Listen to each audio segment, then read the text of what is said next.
ছিল বাংলাদেশের সীমানায়, নথিপত্রেও আছে তেমনটাই। ক্যাপ্টেন নিকোলাসের অবস্থান বাংলাদেশে থাকার কথা থাকলেও এখন সেটি কোথায় কেউ জানেন না।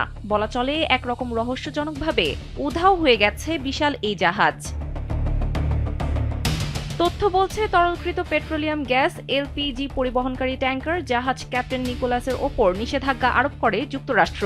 ইরানি জ্বালানি পরিবহনের অভিযোগে গত বছরের ৯ অক্টোবর এই নিষেধাজ্ঞা দেওয়া হয়। সে সময়েও জাহাজটি বাংলাদেশের জলসীমায় অবস্থান করছিল। এরপর জাহাজটি নিয়ে আর তেমন কোনো আলোচনা না থাকলেও চট্টগ্রাম বন্দরের বার্থিং লিস্টে এখন বহাল রয়েছে ক্যাপ্টেন নিকোলাসের নাম।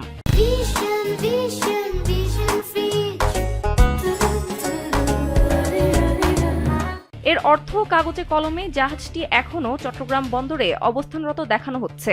বার্থিং লিস্টের তথ্য অনুযায়ী জাহাজটিতে বহন করা এলপিজির পরিমাণ ছিল ৪২,৯২৪ টন।